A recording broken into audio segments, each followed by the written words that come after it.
The question is, with the newly released SH Monster Arts Godzilla 2017 boasting an outstandingly movie-accurate sculpt and receiving all-round positive reviews, are Bandai vinyls even worth considering spending on to add to your collection?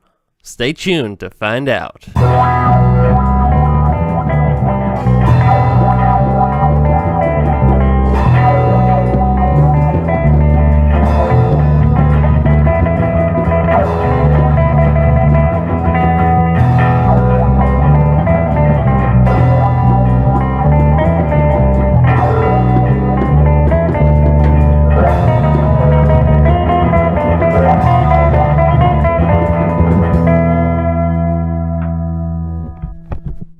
Hello and welcome to another episode of Atomic Vinyl Reviews. Today we will be taking a look at not one, not two, but three figures. Yes, in celebration of the recent international release of Godzilla Monster Planet or Planet of the Monsters, we will be going over all the new Bandai vinyls from the film, released late last year.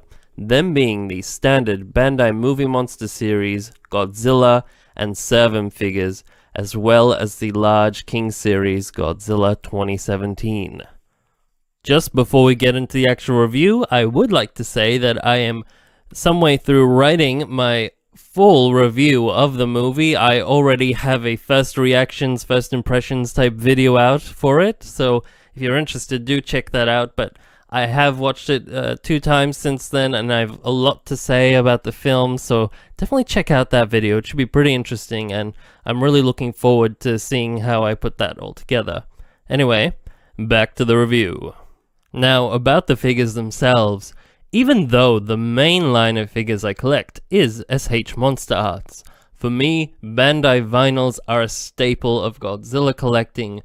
For the most part, they're well-made, simple, affordable, and relatively movie accurate. They're a pleasure for collectors at any level or budget. You can't really go wrong with them.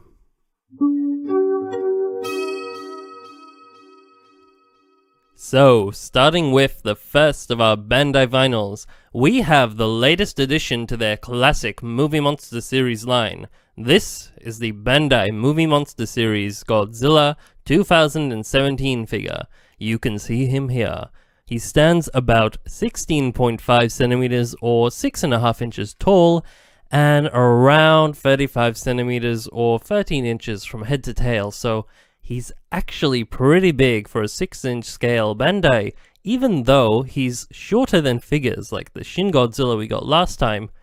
But he feels just as big, if not bigger, from bulkiness alone. But you get a sense of his scale later on in the size comparison montage, so stick around for that. Like all these figures, he's packaged really simply. He was loose in a clear plastic bag with this paper tag pinned to him. Lately they've been using a consistent style for most of their Movie Monster series tags, with the cover art reminiscent of the figure's movie poster, and silhouette cutouts are on the back, usually of Godzilla's spines. You can see I obviously like to keep the tags on my figures. As for this particular Godzilla design, it is no secret that he's of plant-based origin. This is reflected in his radically new design, which, yes, bears features reminiscent of the American 2014 design, yet is definitively very different to even that one. For the most part, I'm pretty happy with the new design. I think the aesthetic works really well in the context of the film's premise and the medium of animation which they use. Having seen the film, I can tell you he looks pretty cool in that. Let's take a look at the detail on this guy. I think this is a great representation of this Godzilla. Actually, I'm pretty certain that just like the Monster Arts and the Godzilla 2014 NECA figures, these Bandais were made directly using the CG model of the creature used in the film. I'm assuming this based off the texture of the detail as compared to other Bandai figures of Godzilla suits, and how, apart from being simplified, the detail on this guy matches up perfectly with the monster arts, which we know was made using the CG model. The texturing, though, very detailed. In fact, out of these three figures, this one has the most dense concentration of detail for sure. But the overall texture on all these figures has a very strange, softened feel to it. We saw this on the Shin Godzilla Bandai vinyls too. I think the digital sculpt from the film goes through a process of having the sharp details smoothed out, simplified, and rounded off, having some of the thinner parts, such as the spines and claws, inflated slightly to compensate for the limitations of the softer vinyl material they are made from. This is more apparent with the Servum figure, as you'll see later on, but looking at the spines of this one next to the Monster Arts comparatively thinner and more accurate ones, you'll see what I mean. I'm really impressed with the details of the spines and chest. Then again, I've said that for every 2017 Godzilla I've reviewed. And the feet and tail also look really good, capturing the unique shape and texture we see in the film. Which brings me to the paint job of this figure. All three of these figures have an almost identical paint job. They're all cast in the same dark blue-gray vinyl. Actually, it's almost black in person, even though it's showing up a little brighter here on camera no matter how I mess with the settings. The vinyl also has very subtle, very fine silver glitter immersed within it, which is an interesting choice, but I think it might have something to do with a recent rumor I heard about this Godzilla's origin coming out in the second film. That being that this Godzilla is actually a Twilight vampire. Sorry. Actually, I think the glitter is more to allude to his body having metallic-like properties. It's very subtle, but yeah, it looks cool. Speaking of which, this is where the paint job gets interesting, because although I'm overall a bit let down by the paint job here, as a lot of the time this figure looks almost unpainted. It's so monochromatic and so dull. Yet the spines and the claws on both his feet and hands are done in a metallic grey-blue, and in the right light, it looks amazing. It's really reminiscent of the metallic blue on my Revoltech Alien Warrior, which I absolutely love. This is what makes the figure stand out, especially the way the metallic paint reflects off the smooth, jagged contours of his spines. It is really effective in drawing your eye in, and the addition of paint on the claws is nice to see, where the much more high-end Monster Arts and Banpresto figures didn't even bother to highlight these areas. Apart from the metallic highlights, we do have some dark green touches on his shoulders and the upper part of his legs. However, the color here is so close to matching the shade and darkness of the vinyl itself that it's only visible on close inspection. We do get some black shading in the crevices of the chest and stomach of the creature, helping to bring out the sculpt. Finally, looking close up at his face, we can see his very tiny eyes are clearly done in a sky blue, which is quite impressive for a Bandai figure like this. Overall, the paint is hit and miss. Detailing like the metallic highlights and cleanly done eyes are done exceptionally well, whilst the overall paint scheme, though somewhat movie accurate, is very dark and monochromatic, ranging from looking unpainted in certain dim lights to looking pretty good in bright daylight. This is a very solid figure from Bandai, and if you're familiar with their recent stuff, then you'll know what to expect with this one.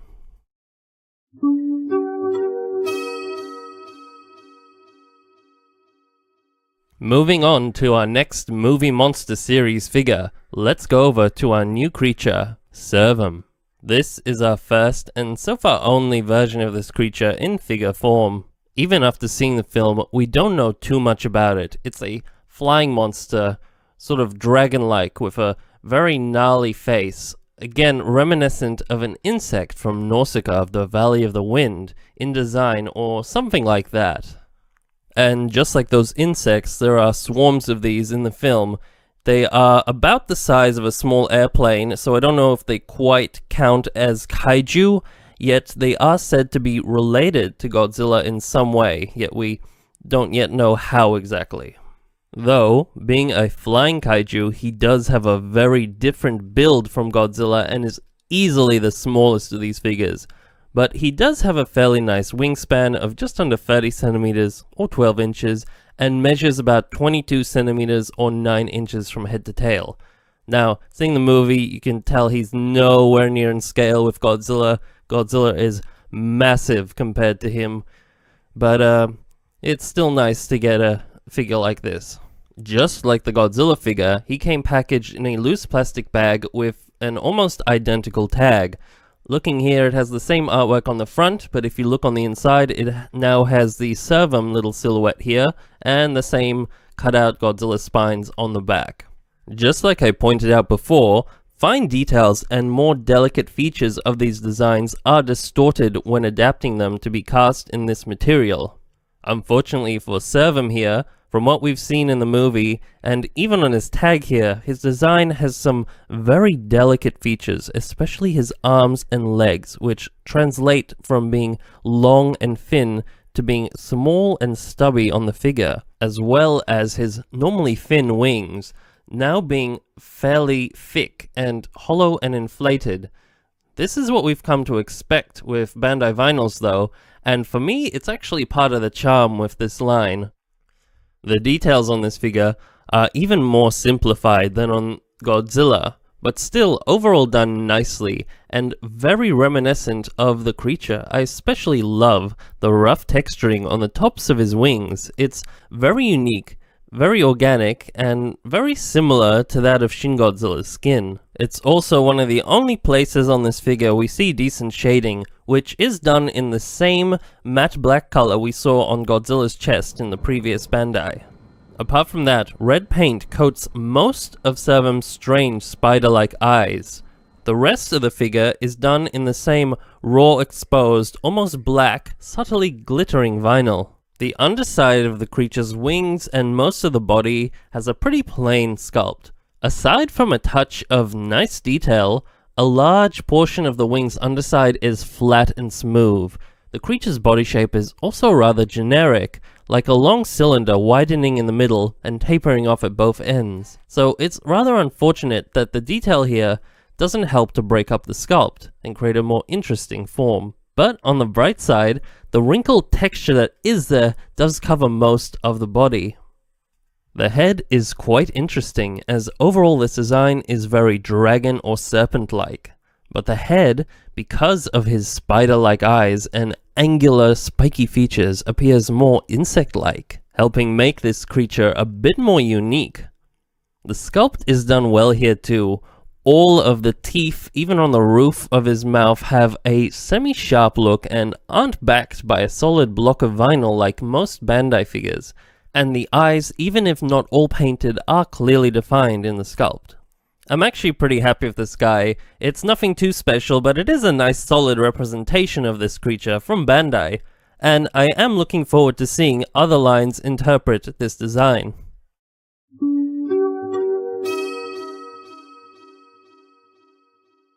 Let's move on to our last Bandai figure. This is the King Series Godzilla 2017 figure. So, this is basically the movie monster series, but twice as big and 10 times as awesome. This is the figure I was most looking forward to picking up and looking at in person, because I picked up the King Series Shin Godzilla last year, and I was really happy with that one. Before taking a good look at the figure, let's take a look at his packaging, because unlike the other two, he comes in a box. I'm a big fan of this box. I think Bandai did a great job in updating / customizing the box to fit this version of Godzilla. Before, each box featured this image on the front. So I'm very pleased to see they got rid of that stock image of the Bandai Creations 54 Godzilla and instead put time and effort into giving us proper graphics that fit this guy, which look excellent. Now, we know this guy's big, but how big exactly? Well, he's just under 22 centimeters or about 8.5 inches tall and about 32 centimeters or 13 inches from head to tail. Bearing in mind that his tail is lifted straight up rather than extended out, making him a pretty decent sized figure and currently the largest one we have of this design. Well, until that huge one comes out next year. This is going to be a shorter review because in terms of sculpt and paint, this figure is almost identical to the movie Monster Series version. So similar in fact, that even though he's much bigger and made of a harder vinyl capable of taking in much finer details, unfortunately, they didn't go back in and sculpt any. Granted, the sculpt even at this scale still looks amazing. And he's just such a great object of a figure. Having that rounded, bulky build at this scale really looks effective, and elements like his face are much clearer. I'm actually even happy with the one change they did make to the sculpt, which when they attempted the same thing with the Shin Godzilla version last time, it was rather disappointing, and is usually the worst aspect of the King series line in general. That is, when they bend the tail up, sometimes shrinking it, distorting it to fit inside the box. Here, they actually managed to make the bend in the tail look more natural, curving it off to one side, even giving the figure a more dynamic pose. The smaller one has a very straight tail, and as a result, he has a very stiff feel to his posture, and is not as interesting to look at because of it. I think they did shrink his tail slightly here. However, compared to the Shin Godzilla, where his infamously long tail was reduced by a third, if not more, this one's tail is only a tad shorter than the movie Monster Series figure, relatively speaking, and I do really believe that the additional dynamics you get with this new pose does make up for the tail being a slight bit shorter. As I mentioned before, he's cast in a hard vinyl this time, apart from his spines, which are still a softer vinyl. However, the almost black, dark grey blue glittering color is exactly the same as the other figures. In fact, the paint job on the King series is practically identical to a smaller equivalent, apart from the size and certain features like the eyes being slightly clearer. We still have the same, barely noticeable dark green on the shoulders and upper thighs. And the metallic blue spines and claws look great, if not better on this version. All in all, this is my favorite out of the three figures. Whilst not as densely detailed as the movie Monster series, this figure's size and presence really helps him stand out amongst other Godzilla 2017 Monster Planet figures. Speaking of which, let's take a look at how these size up next to some other figures, in everyone's favorite part of the review, the size comparison.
Welcome back.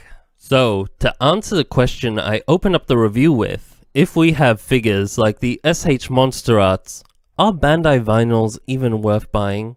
Obviously, opinions on this are very subjective, but for the most part, I'd say yes. If you can't afford a Monster Arts, then you can't really go wrong with a movie Monster series. Or, if you can afford the Monster Arts but can't afford the Band Presto or a future X Plus release, then the King series is the one for you. Or, if you're big into collecting and you can afford them all, then there's no going wrong with having them all in your display. They're all pretty unique and pretty cool. Or finally, if you're like me and you can't afford any of them but get them all anyway because you're crazy and have no self-control, then that's good too. But seriously though, they're great figures. Even though I did have some minor issues with the paint, I really wasn't expecting anything too special, so I do recommend them, especially the King series. Though, if you can only choose one figure, I would still go with the Monster Arts, even though the King series is a great figure, but it is quite pricey. It comes in at about 2/3 the cost of the Monster Arts, so I'd still recommend saving up for that one. But I do ultimately recommend all of them. The movie Monster series is affordable and greatly detailed. The Servum is the only version we have, so can't really complain too much about that one. And the King series has a great presence. And that's the review. Thank you for watching. Stay tuned because very soon I will have my full review up of Godzilla Planet of the Monsters, as well as a review of the recent Del Toro film, The Shape of Water. I know it's not a kaiju film, but I just saw it and it's still a monster movie and I loved it so much I just had to talk about it. In the comments below, let me know what you think of Bandai Vinyls, or these Bandai Vinyls in particular, and what you thought of Godzilla Planet of the Monsters. I'm really looking forward to hearing your thoughts on the film. Don't forget to like, share, comment, and subscribe, and all that jazz. As always, may all your vinyl be irradiated vinyl. Over and out.